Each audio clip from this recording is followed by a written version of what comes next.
Welcome, you beautiful kindred spirits from around the world, and particularly the British Isles, Albion, and Ireland, and wherever you're from, and participating on our 12th Holy Night that we're celebrating here. Some people celebrate only the 11th, but we didn't take a break on New Year's Eve. So this is the 12th. We're going to do 13 nights just to honor the feminine and also the moon cycles, because we're honoring the sun cycle and the moon cycle. So we're going to have another night tomorrow when Kirsten Hartwig will be with us. And tonight, I'm really delighted to welcome Emily Scott Bolton with us, who has been with us faithfully on and off with the community meetings and events all through the last 2-3 years that we know each other. And she's brought an amazing insight, depth of insight, really, into what it really means to develop our thinking and the clarity of thinking, and how we can all become philosophers with a clear insight into the spiritual world, and also how to link that with movement, which you've been teaching with the yoga, in the way that that clarity can also come into the movement and unite in an artistic expression.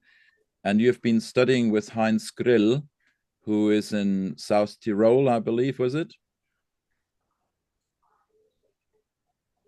Just north of Lake Garda. Okay, it's the other side of It's Alps. not too far from South Tyrol, about an hour and a half from South Oh, Tyrol. okay, yeah. Yeah. So, but German speaking area, or is he just the German speaker? He's German speaking. It's Yeah. Italian speaking around here. Yeah. Oh, okay, all right. So you're there Mm-hmm. and enjoying the time again out there with him and with all the wonderful kindred spirits you have around you there, I imagine. And tell us a bit about what you're doing there and about Heinz Grill, and then let's dive into the presentation that you have prepared for us tonight. Thank you. Thank you very much. I did actually suddenly change what I was going to do about half an hour ago, and I very quickly put together a little slideshow just to give people an idea of where I am.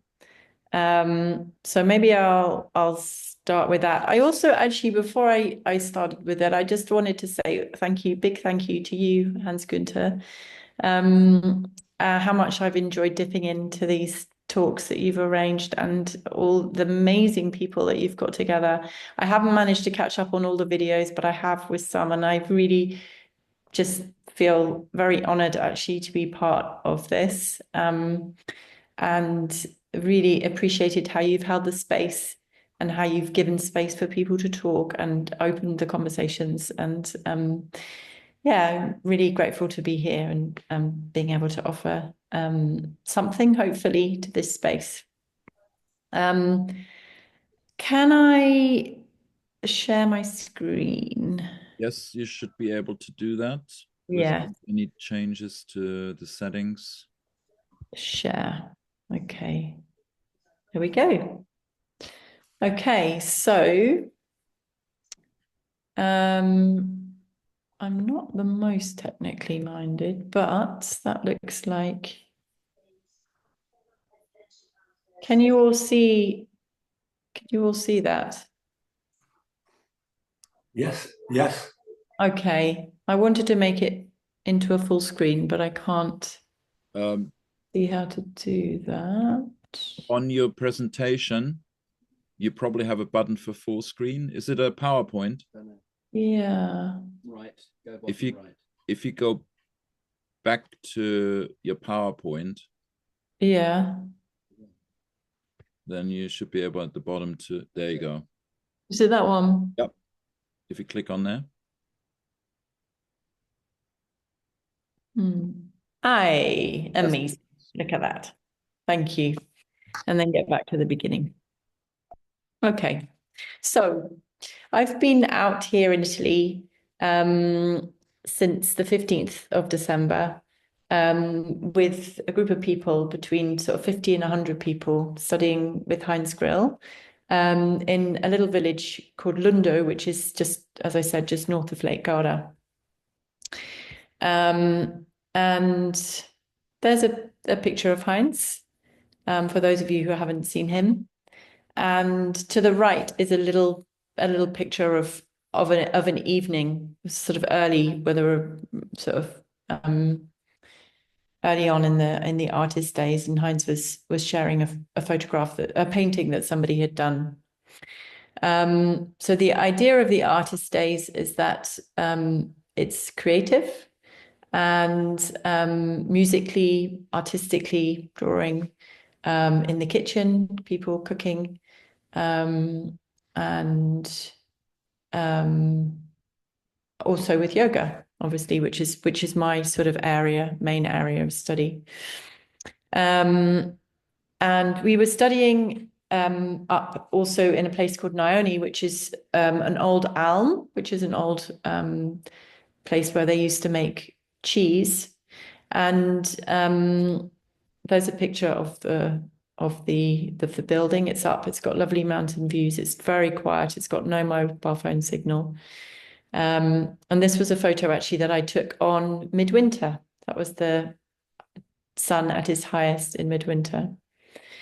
And what I wanted to bring your attention to was this drawing. This was the drawing that Heinz drew on the board on one of the first evenings. And he drew the horizontal line to start with. And this is representing the sort of life in the middle. And he said, what's below the line, this triangle below the line, is everything from the past. That all of our karma, all that we bring with us, all that we have with us. And the triangle above the line is everything new that we bring in. Everything that we create out of spirit. And then you can see to the left of the picture, there's a very faint drawing of it's actually an angel. And then there's a key. And he asked the question, who has the key to our heart? And we then, talked about it and discussed the ideas, and the answer was given, which is the archangel. In German, it's Erzengel. And the three little circles to the right are the souls of the dead. And one of the main thoughts that we worked on at this time is how does our work interrelate and affect the souls of the dead? And what can we contribute? In what ways can we contribute to work that interests the souls of the dead? So we also worked with looking for an outlook for next year, working together to looking to next year, and asking what this year is bringing and what it's calling for from us, from humanity. And the main two areas that we focused on towards the end of the time was the economy and the need for humanity to think of a completely new system for our economy, and an economy where everything is about growing and increasing people's lives and increasing the ecology, increasing the relationships. If any economic activity involves relationships. And that led on then to the second most important thing for this coming year to nurture is relationships. And what can relationships look like that brings a light between two people? And this is a little bit esoteric, but the light that's created between people, in fact, the light that comes from the universe is from the souls of the dead. It's from the cosmic realms where they are residing, or where the souls reside. And the souls of the dead are interested, and the archangels are interested when humans work together to look at how humanity can evolve, to look towards what is going to take us to our next step of development. This is what interests those that have died, and this is what interests the archangel. The difference between the two realms, I would say the archangel is connectable with the spiritual realms and the souls with the soul realms. The archangel takes up any activity, human activity, between two people where new ideas have been created, and they take this up and they bring it out and spread it back into the world so other people in the world can benefit from any interaction where there's been an increase in ideas and any future potential for mankind. So the work we did went very well. There was up to just over 100 people, and the days were long. The study was long. We started at 9 in the morning. We finished about 8 o'clock in the evening. We had 2 meals a day, and most of the day was spent in some kind of creative, productive activity. There were people doing paintings. You can see a painting on the wall behind me of Shivananda, which actually wasn't done at this time, another time, but there were other works of art done. And there was also music being written, and hopefully we could get to a song later that is an example of some music that was written to some texts from Rudolf Steiner. And I just wanted to share a photograph of the light, then this evening light, and these words. I don't know what I can do with that. Anyways, but this is just an example of the light in the evening, which was particularly beautiful. And then as it actually got dark, this extraordinary thing happened. You can see here. So there was this horizontal sheen of light. And so above there was darkness, and below there was darkness. And this middle, this shining light, which Heinz described really as being a light that had been created through our work. And there we can just read, the light does not, this is Heinz's words, the light does not remain only at the border edge of the mountain. It shines like an inspiration of the soul and looks sensitively towards the eyes.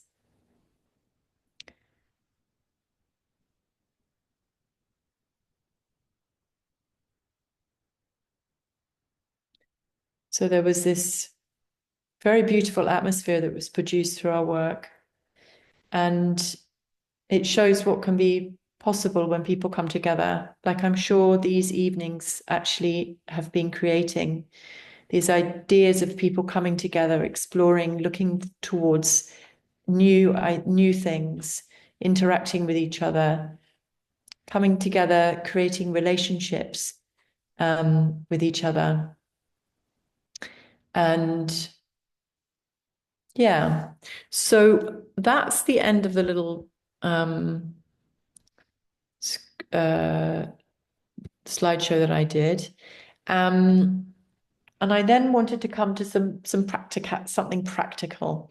So yoga is something that Heinz Grill has developed by combining wisdom from the East, ancient wisdom from the East. He often refers to the Bhagavad Gita, for example, as a spiritual text, with the Christian impulse, with the Christ impulse. And that is about this developing of the I, of the self, of the spiritual part of our being. And the yoga is not being done in its old sense of the word, when it was created when humans were more created with the air sphere, and the spirit was to be described as being in the air. Rudolf Steiner talks about this. But now the spirit is more in the light, and the light equates to our thinking. So with the yoga, we have our body, And we also have our consciousness, where we have the capacity to think. And I'd like to just do an exercise to start with, just to bring us into a state where we can become observing of ourselves and the body as being an object. So if you just take a comfortable sitting position wherever you are, and or you can just observe if you prefer not to take part, it's absolutely up to you. But the first thing to do is just to become aware of the parts of your body which are connected with the physical surface. So our body is physical and it's connected to the physical world, and it feels at home in that connection. So just notice then the hips, and allowing your hips really to relax down onto the ground. And then draw your attention down to the top half of your body, so your head, your neck, your shoulder region, and just notice the difference between the bottom. So the base of your body is connected with the earth, the ground, relaxed. And the top of your body is open and connected more with the air sphere, with the space above you. And then you can picture your spine. The spine is vertical.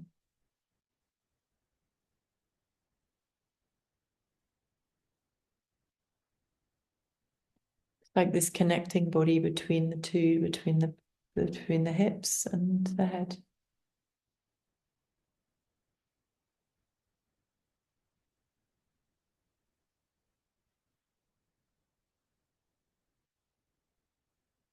And just check your breathing is flowing naturally and just as it needs to.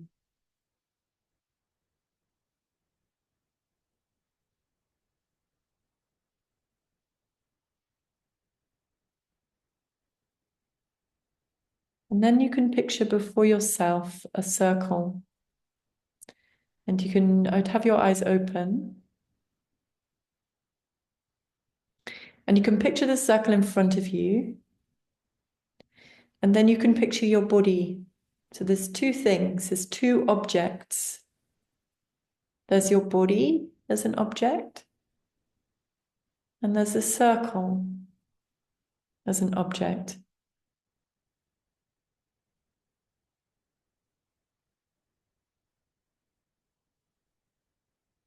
And then you can bring your hands up to the top of the circle. And then you can draw around the circle with your palms. And you can do this a few times. So you're just really keeping the circle as an object and then touching it or drawing it with your palms.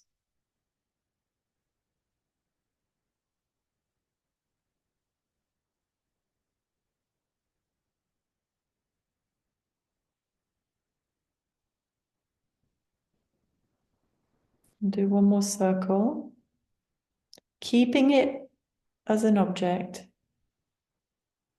observation.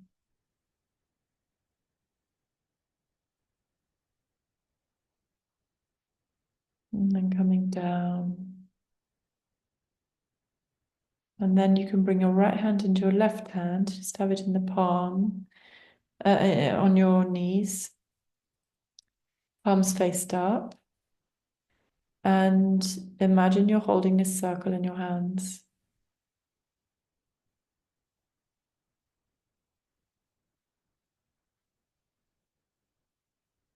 Let the breaths just flow naturally. And stay the observer.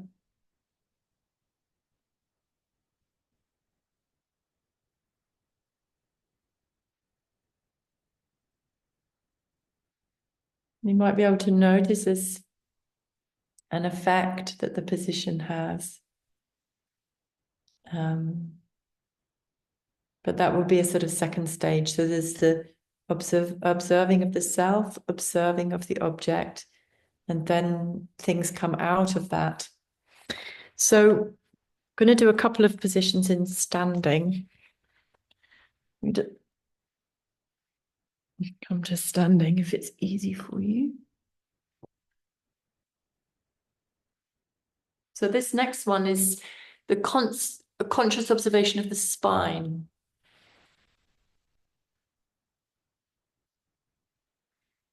So bring your legs apart into a sort of triangle position. And then really allow your feet, again, to, like we did in sitting, but now in standing, allow the feet to sink down onto the ground, keeping the legs nice and straight. So you feel that you've got a good stability in your stand. And then before we move, just check your shoulders are relaxed.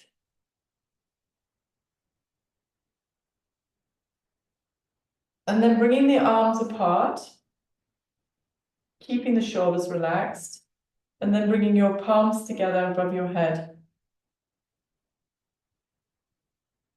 We'll just do that a couple of times, just to bring a lightness into the shoulders. Let the breathing stay free. You can bring the awareness into your arms. So the arms are going to be the object of the movement.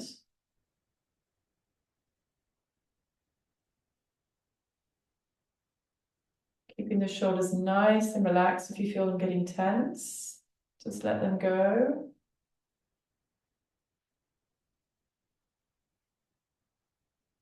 And bringing then the arms down. And then we'll bring the arms to the side, horizontally, and then turn the palms faced up. Relax the shoulders again. And then become aware of the spine between the shoulder blades. And grow out from that into the arms. So you're growing further apart. And then lifting the arms up again. And noticing the whole spine. So it's this column. And then what we're going to do is we're going to keep the spine straight. Turn at the hips, but be aware that you're turning the spine to the right. And notice your spine as you turn to your right. The spine doesn't want to twist. The hips want to twist. And then you come back to a middle point. Noticing the spine, and then turn the other way. So your spine is staying vertical. And you're turning it through space. We'll go one more time, then back to the right. Twisting the hips. The spine may twist a little bit as well, that's fine. But you're just noticing it as it moves through its vertical axis, around its vertical axis. And then coming back to the middle. And then bringing down the arms. And noticing the spine again. The center. I'm just going to show you the next position before we do it, just in case. So this is going to be coming forwards and then coming all the way down. I hope that's okay for everybody. If it's not, then just watch. And then we're going to be coming back up again. Okay?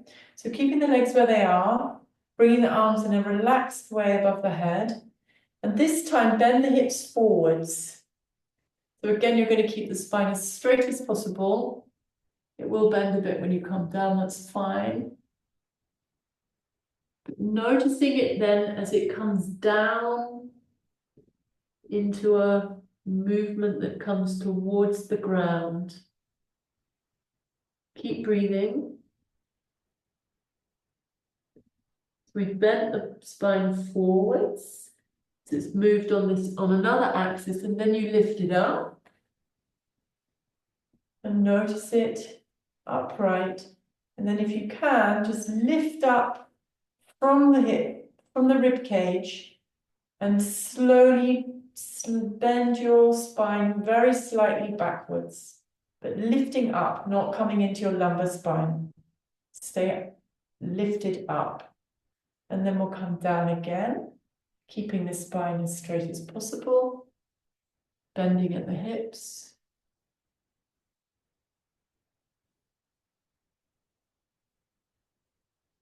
Let the breathing flow, coming up again, and stretching up again. So you're really starting to gently activate your spine. Helps to bring an awareness of it. And we'll come down one more time, bending at the hips. If possible, keep the shoulders and the neck nice and relaxed. Noticing the spine.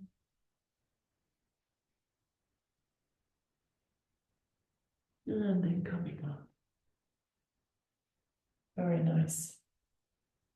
Gently lift out of the middle again. So you're gently lifting the top half of the spine, and then bring the arms in a lovely big wide movement and bring them down. Let the breath flow freely. And see if you can be aware of the spine. And then bring the legs together. So if any of you do yoga, we're now going to do a position that's called the tree.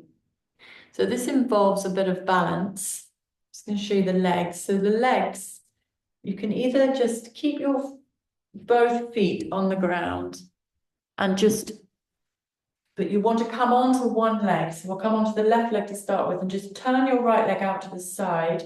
You can keep your foot on the floor, but just have your toe on the floor if you're wobbly.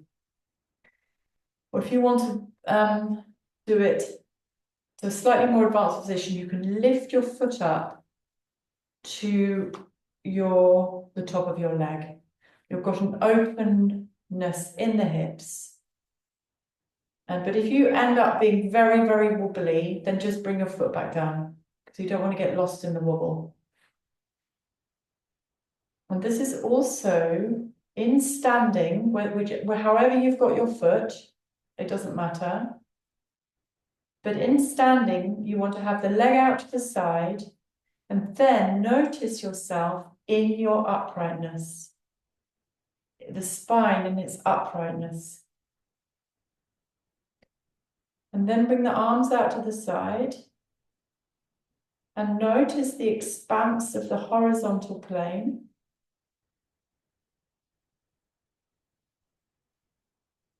And then bring the hands to meet together at the heart.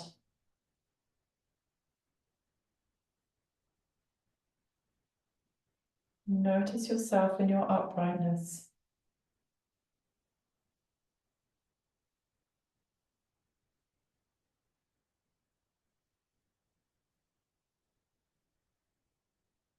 And then releasing the arms down. And then we can change the legs.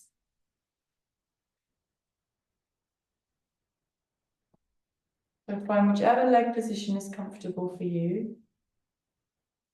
It's not so important. What's important is that the hips are open and that you're standing on one leg. And then again, notice the uprightness in your standing position. The spine. It's like the center of self.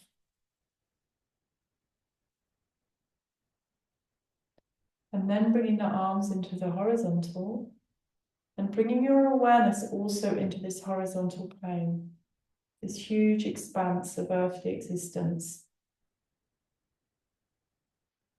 And then centering the hands and bringing them together at the heart with awareness.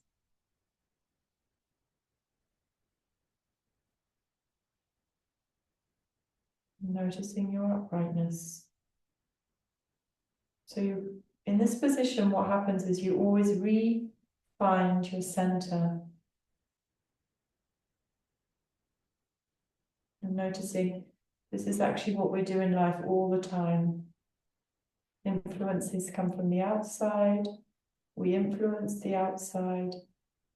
And the ideal is that we're in a constant state of learning and growing and always refinding our center.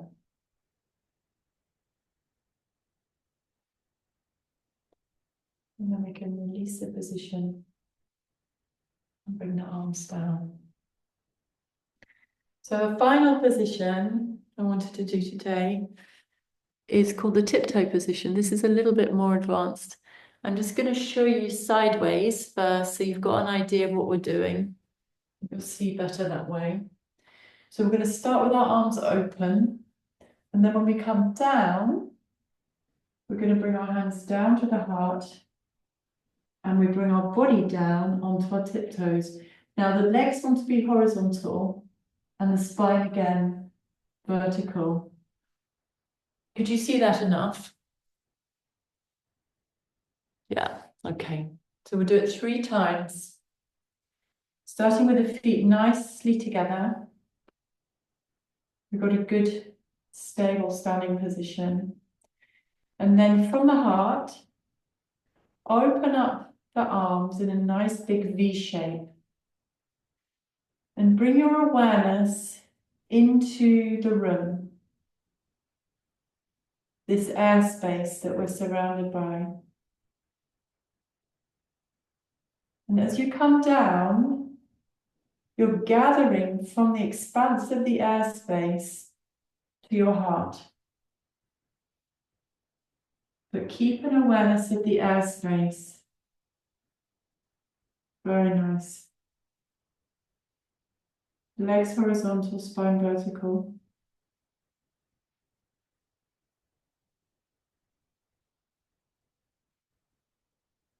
Very nice. And then coming up again. Notice your standing position, your feet on the ground. And then notice the airspace. And then beyond the airspace, you can notice the sky above you. You can picture it. So that the airspace of the world, be open to that airspace. And then from that expanse, we're going to come down again, bringing the hands to the heart, closing down, but keeping an awareness of that expanse.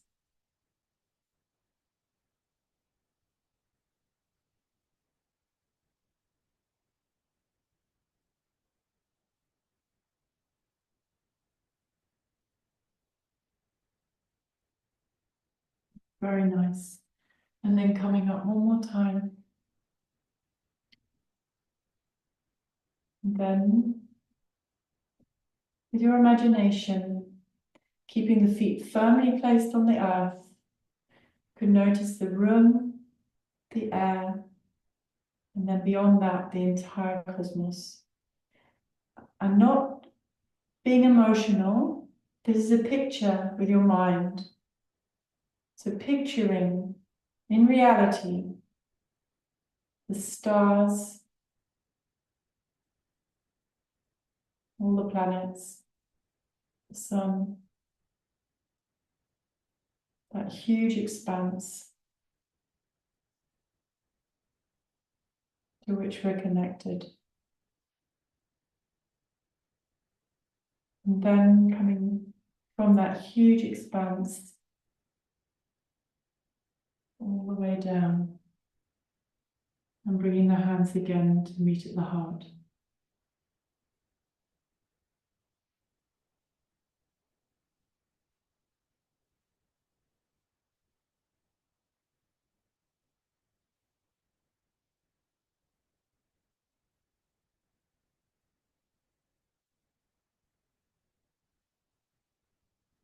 And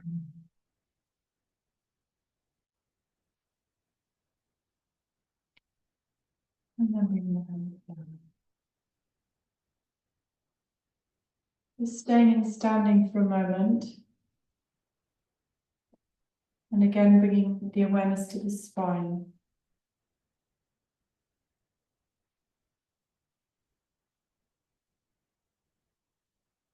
Uprightness of the spine.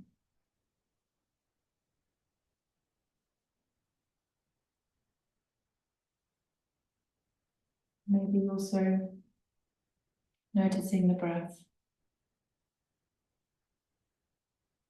Leaving it free.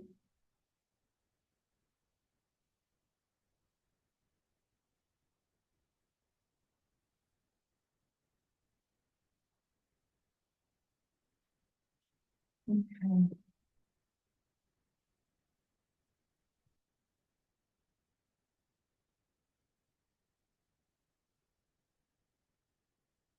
Time is ticking.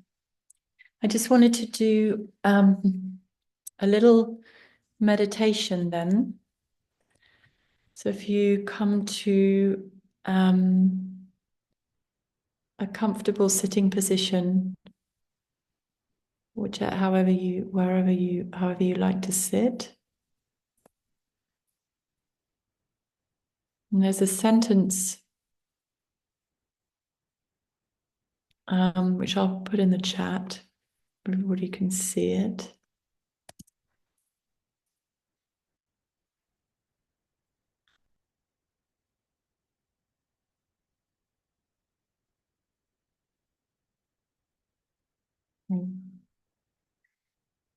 So this is a sentence, an imagination from Heinz Grill. It says, experiencing the spine pictorially bestows a natural ordering and calm. So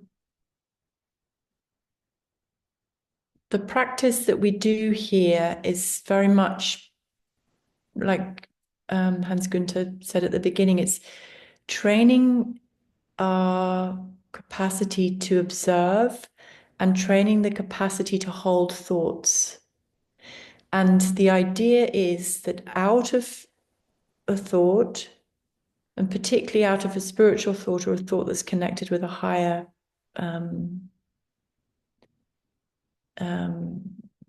reality, what happens is that out of that can come the new, out of that can come the learning. So if we take, for example, a text from Steiner, or any from the Bible or the Bhagavad Gita, or any text with wisdom in it, and we learn the capacity to hold that before ourselves objectively, like we work with the body just now objectively, then what happens is out of the thought can come ideas, and out of that comes learning and growth. And that's what the souls of the dead are interested in. They're interested in our growing and learning. They know what they didn't do. And so they're looking to us to make those steps, to understand about our existence, and to grow. So if you'd like to try it, what we can do is just come to sitting again and come to that place of stillness. So usually I just observe the body, where I'm sitting, the spine in its uprightness, and just checking that the shoulders and the neck and the head and the face are relaxed. Checking the breath is free and flowing freely.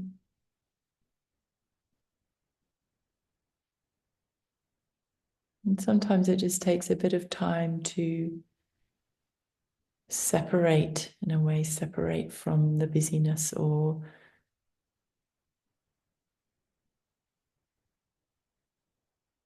whatever is happening.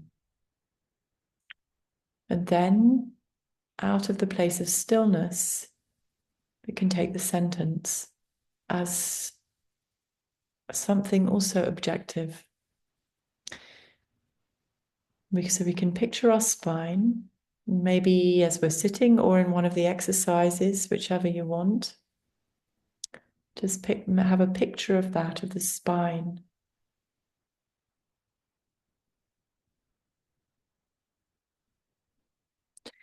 And then I can just read the sentence again. Experiencing the spine pictorially bestows a natural ordering and calm.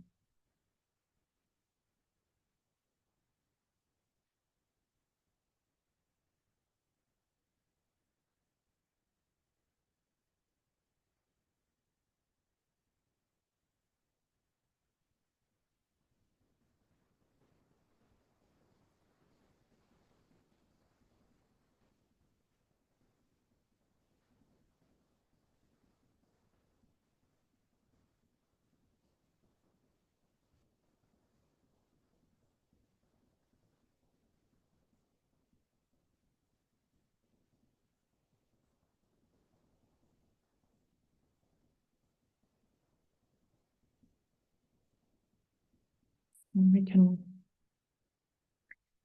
just bring your attention back to your bodies again, and then back into the room.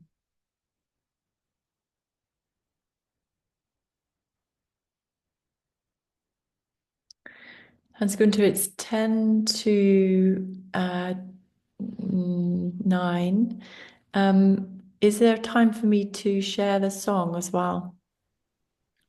I would love you to share the song and also some feedback, possibly experiences that people had. That would be lovely. Yeah. Do people maybe want to give feedback now first, and then we'll go to the song so that it's present? I don't mind. I think that would be really helpful as it's fresh. Yeah, thank you.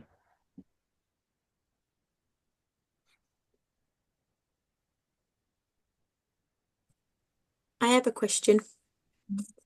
You obviously speaking of the dead and obviously of spirits wanting to sort of they're interested in us growing and what we're doing. How do you, I suppose I don't know how I would word this actually, to sort of know with regards to the dead. And I say this because my actual husband passed away 10 years ago, so he is obviously of the dead. And my grandma passed away about 6 months ago. So when you talk of the dead, that is where I immediately go to sort of think more on a spiritual realm of what are the dead people that we know. So is there anything linked to that, or is it just, are you speaking of the dead and the spirits as more a generic spirits in the world? Yeah, I mean, I think both actually. I mean, I think we tend to be more closely connected with those that we know, and usually a soul will go actually to one particular person. I don't know if anybody has experienced in their family when one person has died, that suddenly another person in the family starts to actually even look like the person who's died. And so, but there is also, as far as I understand, almost like a cloud in our sphere, which consists of the souls of the dead and their longings, and they connect with us through our feelings. And I mean, Heinz Grill gave an imagination which I hadn't been aware of before during these last 2 weeks. He says, the light of the cosmos is the result of the souls of the dead. So the stars, the light that we receive from the cosmos, it's a mystery to me. I can't say I understand it. It would be something that it needs to be left as being objective, and to allow that to come with time.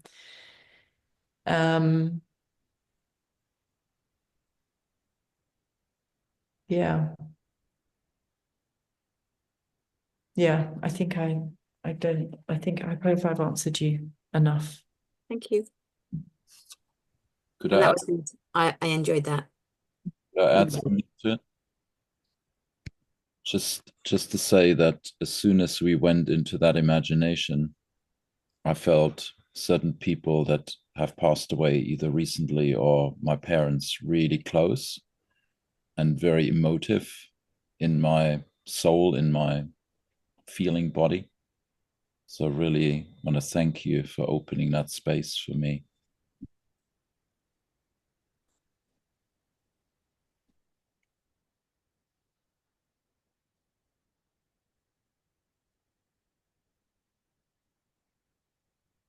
How was the exercises? How did people find them?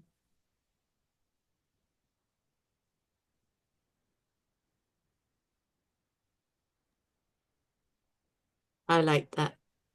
I enjoyed doing the, so it kicked me up the bum to start getting back to doing some yoga because I used to do it quite a lot and haven't done it for a while. So that was good.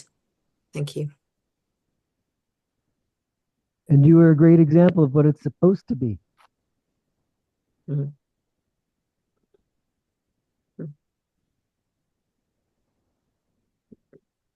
What did you say, John? You were a great example, a great visual example Oh, of good. harmony and the balance of what it's supposed to be. Thank you. I wobbled a little bit. It was very funny. So I had to keep going back to your visual and say, okay, someday. Yeah, it So changes. thank you for the living example of what it is supposed to be. Thank you. I do try. Well, you delivered for sure. Thank you. I did have the feeling that there was that the yoga being an Eastern practice, that there was a Christian element to it, a Western element to it. I thought that the two cross, so to speak. I haven't experienced that in yoga before. I'm glad, Martin. I'm really glad. Yes, that is exactly what it is. Because, well, I mean, there's so many different branches of yoga. It's very, there's many, and I think yoga is, generally a good thing. But Heinz Grill has brought a wisdom to it that is particularly unusual, or it's sort of one of a kind in that way. Because of this creative activity that he's consciously brought in, which is activating our thinking capacity, which is, the basis of Steiner's work too. And I think is how this Christ consciousness is going to be realized through humans becoming conscious, really, and becoming responsible for the earth. And all of the creation that happens within the earthly sphere, ultimately. But we're at the beginning of this, I think.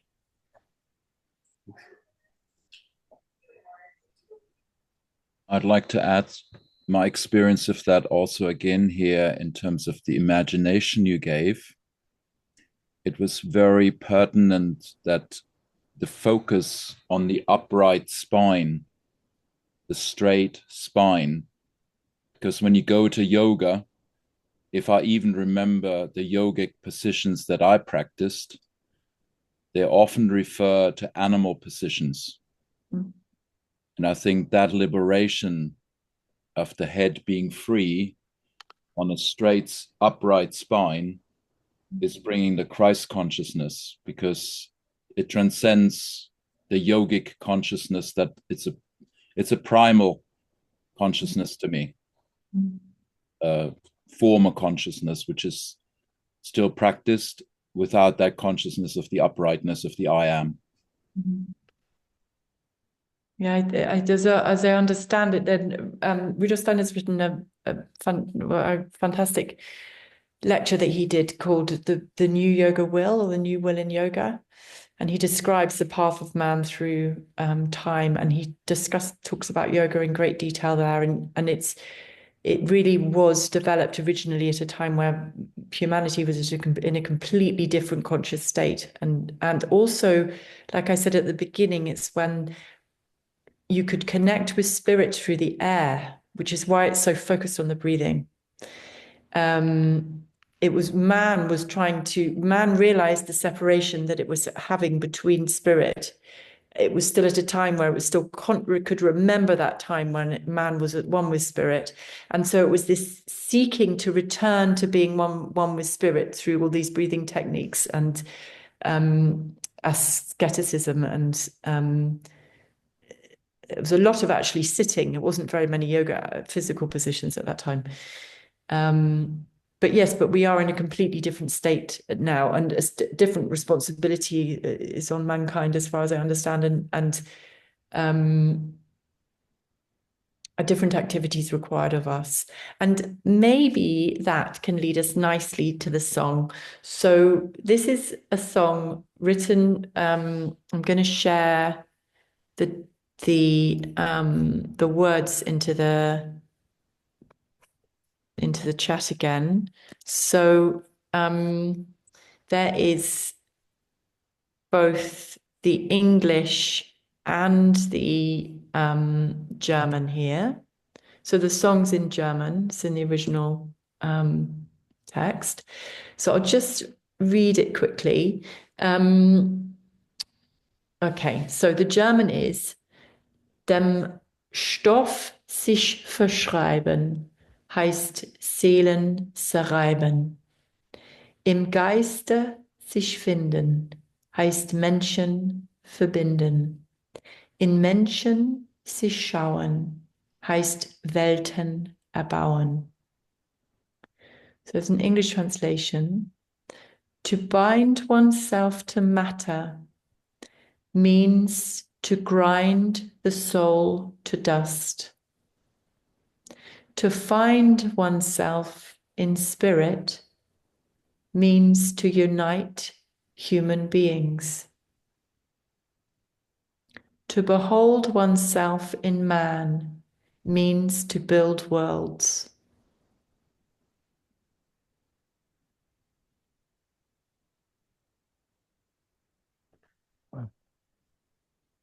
So this is 3 different levels that are spoken about: binding oneself to matter, finding oneself in spirit, and then this real connection. I see this then in Menschen zu schauen. So this real, Hans-Günter, say something, or anyone, if you see something different in these words to me, because it's obviously Steiner's text, and it's a spiritual text, but it's this finding connection between other people on earth is the way that we bring spirit into the into the earthly world. And also this connection with the souls of the dead comes in there too. I think if we really bring our connections with others onto a higher and onto a more profound plane, then that's how humanity changes. It's through connections between people that changes come about. Does that make sense? So the text is Steiner's. The music has been written by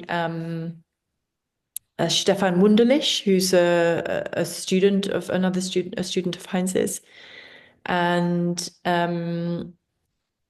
it's really beautiful. What I thought we might do is I might play it once, and then maybe I'll play it again and we can sing it. Audio settings. I'm going to share my screen again, and hopefully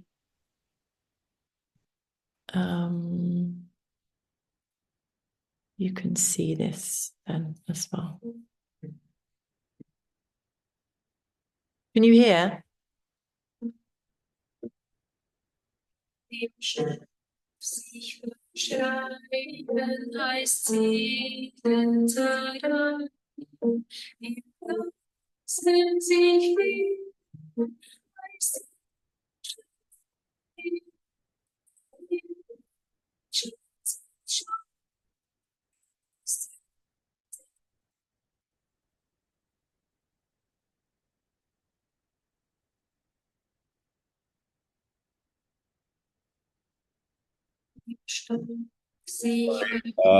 Emily, Yeah. the same problem as yesterday. If you just stop it for a moment and let's explore if we can have another way. I hear the several people who know how to pass by this. Has she shared the audio in the sharing screen as well? Annoyingly, I wasn't fast enough. It asked me if I was playing music at the beginning, and I wasn't quick enough to say yes. Okay, audio. Try again. Yeah. Audio. So Matt suggests sharing audio. When you share screen, there's a little box to tick. Okay, thank you. That makes it simple. Share screen. Share sound. Brilliant. Okay.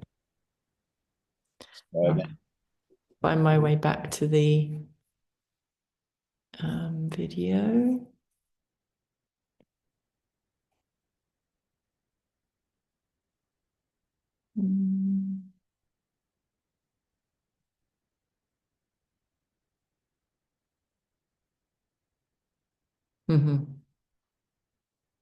Okay, 1 minute. Here we go.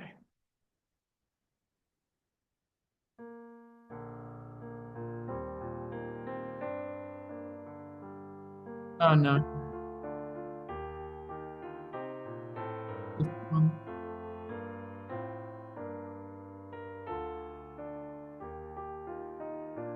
Another beautiful one.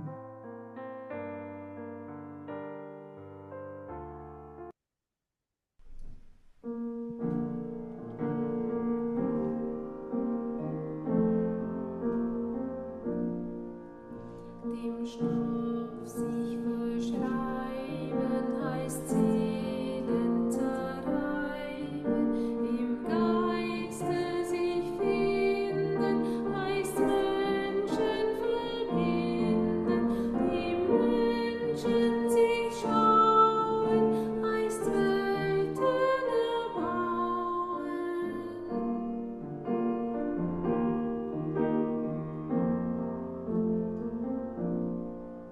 Dem Stoff sich verschreiben heißt Seelen zerreiben, im Geiste sich finden heißt Menschen verbinden, im Menschen sich schauen heißt Welten erbauen.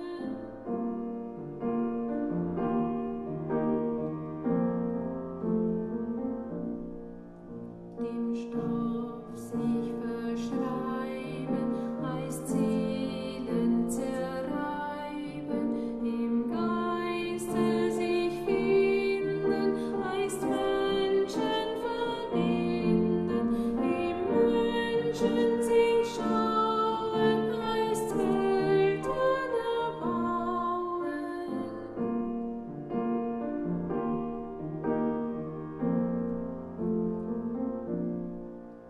Dem Stoff sich verschreiben heißt Seelen zerreiben, im Geiste sich finden heißt Menschen verbinden, im Menschen sich schauen heißt Welten erbauen.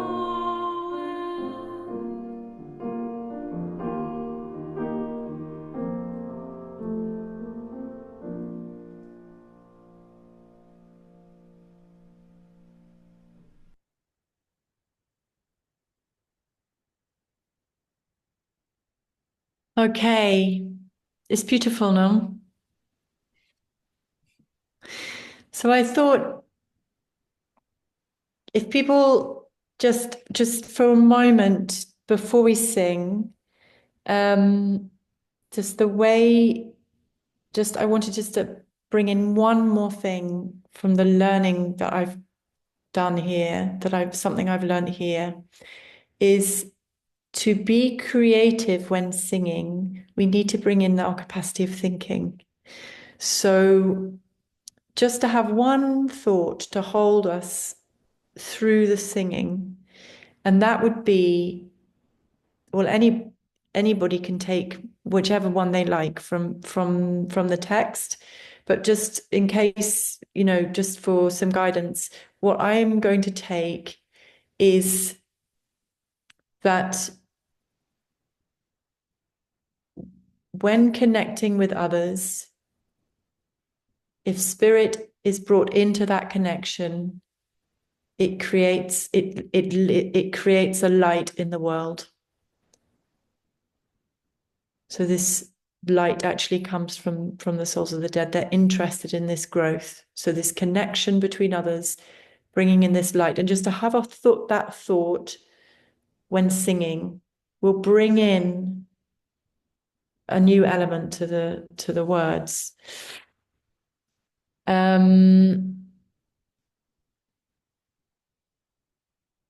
Share sound.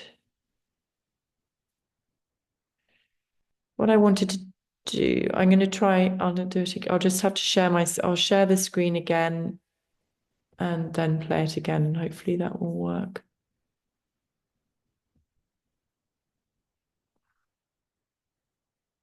And please do sing along. Right, I'm going to do that, and then I'm going to try and get us all up. We can.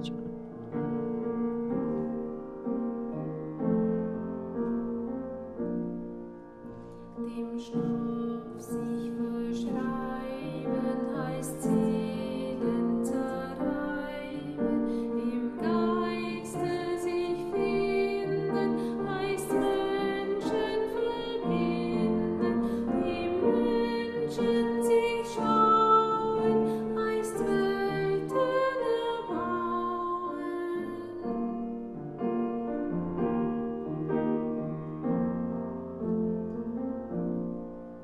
Dem Stoff sich Deutsch. verschreiben heißt Seelen zerreiben, im Geiste sich finden heißt Menschen verbinden, im Menschen sich schauen heißt Welten erbauen.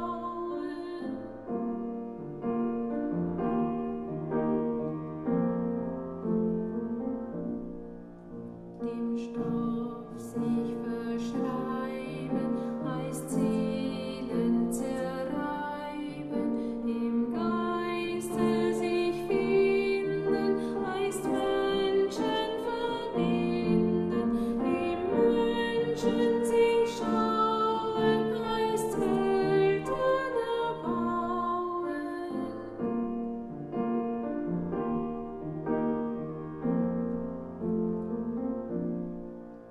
Dem Stoff sich verschreiben heißt Seelen zerreiben, im Geiste sich finden heißt Menschen verbinden, im Menschen sich schauen heißt Welten erbauen.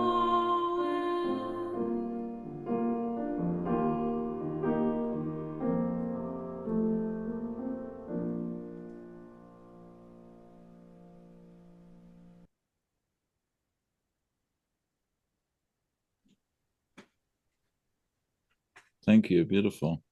And also the images that go with it from the first Goetheanum.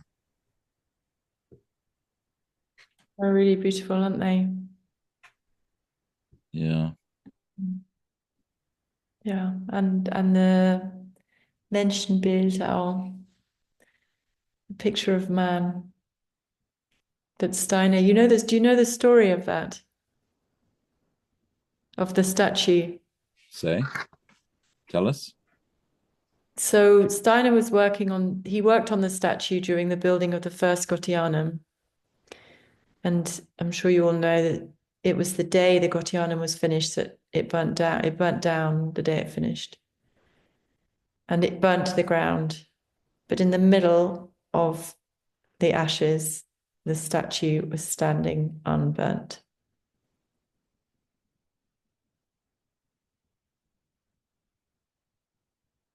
Sounds a bit like the story I heard from our Russian friends that in Nagasaki, there was a cloister or monastery of nuns, and in the epicenter of the atomic bomb explosion, they survived and, survived afterwards, lived on.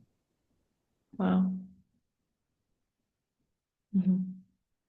And there are many more stories like that. We don't need to go into it now. Mm-hmm. Yeah. But it shows what can be created, what forces can be created.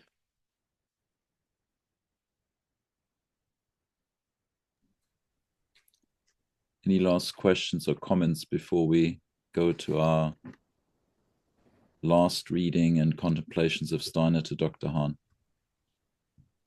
Yeah, this is the first time I've heard of ancestors in relation to Steiner's work. Emily, is it easily found in some of his lectures, or was it something in his later works? To be honest, I can't tell you in Steiner's work if he mentions it. This is really Heinz Grill's work that where I'm studying, that he talks about this relationship with the dead. I do know in die Erkenntnis die höheren Welten, the knowledge of the higher worlds, is the guardian of the threshold is described in there. But I don't know if he talks about the connection with the souls of the dead. Does anybody else know? The lecture cycle of living, I don't remember the name now, I forgot it. 9 or 10 lectures where he talks about life after death. I would really highly recommend, if you just Google that in Steiner archives, you can find it. Yeah, thank you. And there's also Dr. Xandra Williams, who is doing amazing work now with people looking at life beyond death and what it means. And she works also partly out of Steiner's work and other initiates and life guardians or guides.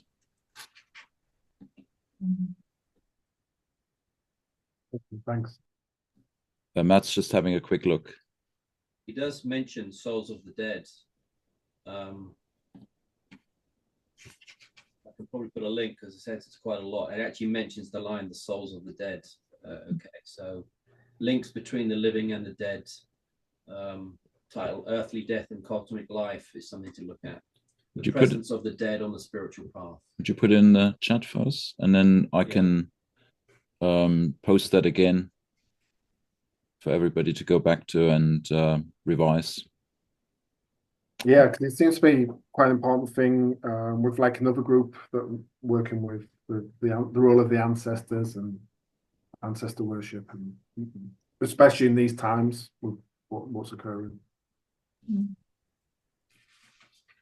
Just to say this much, what can happen even to organizations when you have people come into an organization, and I won't mention a name, but I know one specifically, where someone comes in and complains that the people at the place are worshiping the ones that have diseased. And then you see the organization slowly dying, is another symptom of how little we acknowledge the presence that's even more powerful when people have passed away.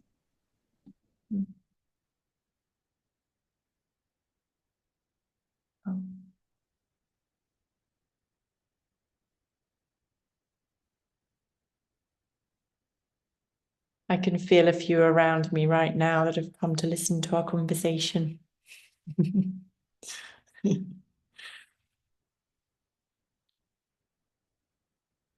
Just maybe to add this much for anybody who has two quirks about this, as they say in English. I don't know if anybody knows that saying.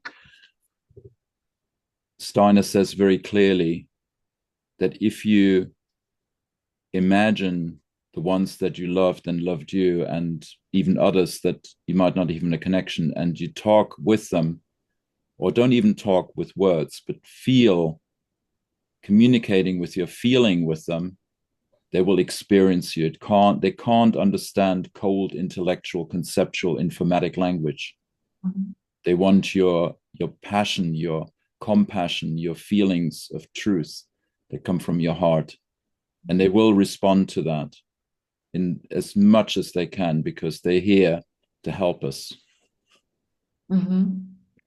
Exactly. They literally, they want to be listened to. They're calling out to be listened to. And it is through our feelings, as far as I understand, that they connect. Actually, the Shivananda is behind. This is drawn in respect to him. This is one of the meditation rooms I'm working in. I'm in now, and Heinz Grill spent a lot of time searching and to connecting with Shivananda's soul to understand what Shivananda, how he felt about the work that he did while he was on earth. So Heinz can learn as a teacher himself, what was lacking in Shivananda's work, what he felt he didn't achieve. So there's this, there's recognition once people die of how their soul's feeling basically after it dies. And then that's reflected automatically back to us. It's not like they don't have to think to do it. It just is there. It just reflects back to earth. And then we know this from other teachings as well. What wasn't done by souls is left by those that are here to carry on the work. But what is done is set free for the whole of humanity. To any development, any growth, any learning, understanding is done for everybody. It's so beautiful that I love that thought. So nothing is wasted, no sweat or toil. And to add to that lovely elaboration you just shared, for those who work with the land and looking for the true fertilizer of the land, Steiner says you can't fertilize the ground with substances or minerals or what have you. The ground is actually fertilized. The growth of plants is actually enhanced by all the spiritual work that the souls that have gone before us are gifting to Mother Earth. Wow. It's worth a meditation in itself to hold that thought or that sentence of thoughts. Yeah. Anyway, or in all ways. In all ways. And eternally. I'm going to quickly plug my computer in, but do carry on. I'm running out of battery, but do carry on. Yes, thank you. So, any last comment before we do the reading? It's a beautiful thought, Hans, as a grower, to be able to call in their help. John, could you move a little bit away from the microphone to hear you clearer? It's otherwise muffled.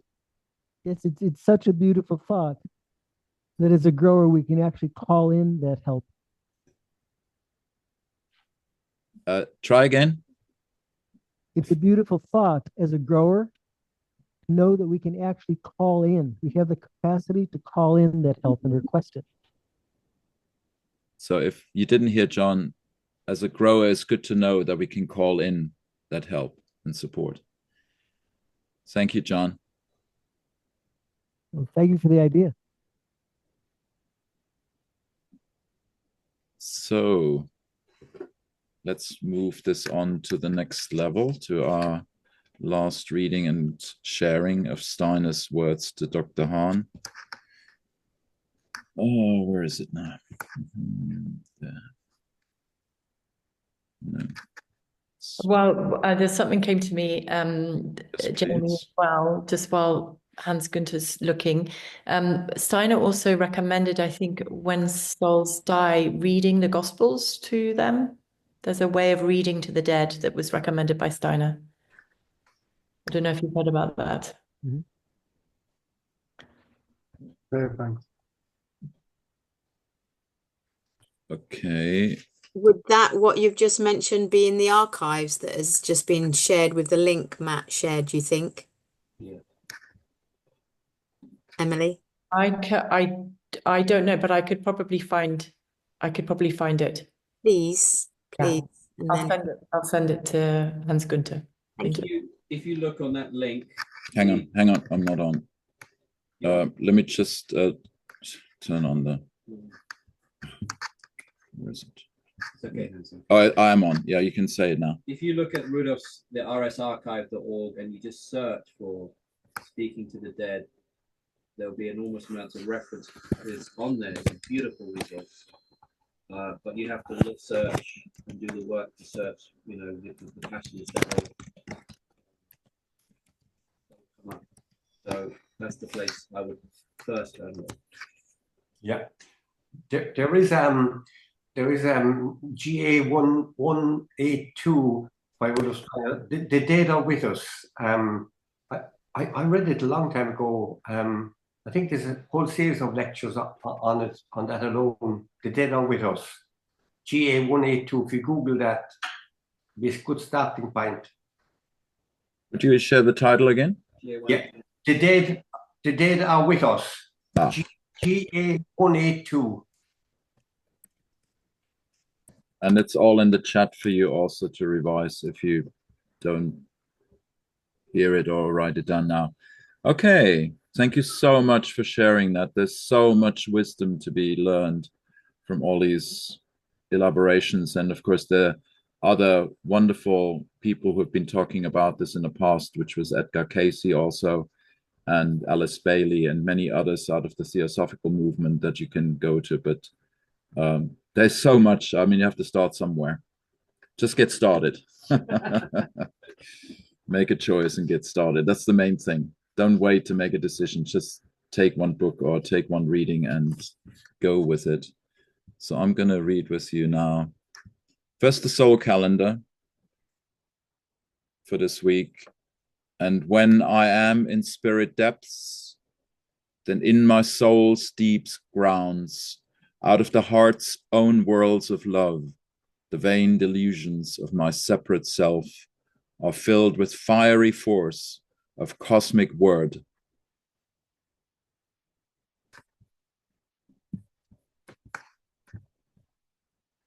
And Stana shared about this January 4th, 5th, and Sagittarius that relates to December. Following words: on the 12th night, place the crown at the foot of the divine. Because although we have won the crown, the struggle has been gained with help and with grace. For grace comes from that source or found in man that human power cannot reach. Now we manage to make a beginning and an end of time without space, and space out of time. Everything is eternal and holy now. We must use the forces of perseverance if we are to achieve the goals or aims of the hunter, the archer, if we are to receive the good of the spiritual realm. What we have known and received in the 12 holy nights, we should take into life and thus spiritualize matter and soul. The 12 holy nights are important to the life and fate of the entire year. They may plant a seed of goodwill. It is especially important as we embark on New Year's Eve feast day of St. Sylvester. On this night, we realized the spirit of the people. For now, what we think will be taken by the higher hierarchies and carried as the force of accomplishment. And just as a subnote, San Sylvester died in December 31st, 335 AD. Then Steiner gave the contemplation for this 12th night that we are living through tonight. Now we take our final holy night step. These 12 steps which we have taken each day can become the theme for each month of the year ahead until we reach the renewal of our being at the following Christmas. We have contemplated our being, our inner being, and hopefully have become more conscious of all the different activities that take place moment by moment within us. We've become more aware of the way our feelings rise up and can sweep us away if we do not intervene. Some of our thoughts that flit through our mind might have shocked us. They were always there, we just didn't notice them. Our impulses to act may also have become more conscious, giving us the opportunity to assess our motives. At the very least, if we have become more aware of these three soul activities, then we have experienced the highest in our being, our I am. Our I am gives us poise and purpose, and it changes the way we see our relationship to the world and to all the people that we encounter. When we have those I am experiences, we start to see Christ within every human being. The cosmic Christ entered into this earth through the vehicle of Jesus, and this spirit dwells in us. It dwells in us primarily through every breath we take and through the food we eat. Food that is grown in the earth, that is now the body of Christ. As we accept the reality of this, we begin to experience his etheric presence in the life force of this earth, in our own etheric body. Now we begin to treat every person as if they were Christ. We arrest every negative thought before it forms, because we see that we would be thinking that thought about Christ. We're careful about all our feelings and motives because of our respect for Christ in the other person. In this way, we transform ourselves and we raise the other person up as well. As St. Paul said, the glory of this mystery, which is Christ in you, the hope of the glory, from Colossians 1:27.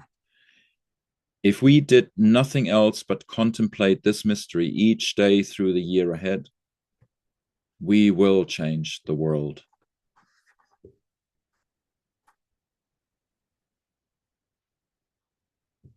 And so, if you wish, you can contemplate this last year, 2024, the events and happenings in your life that had to do with December. Look forward to your December in 2025 to see what comes in the new year, next December. And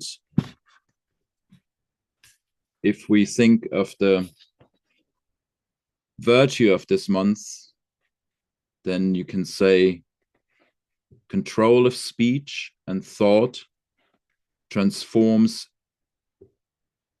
into truth.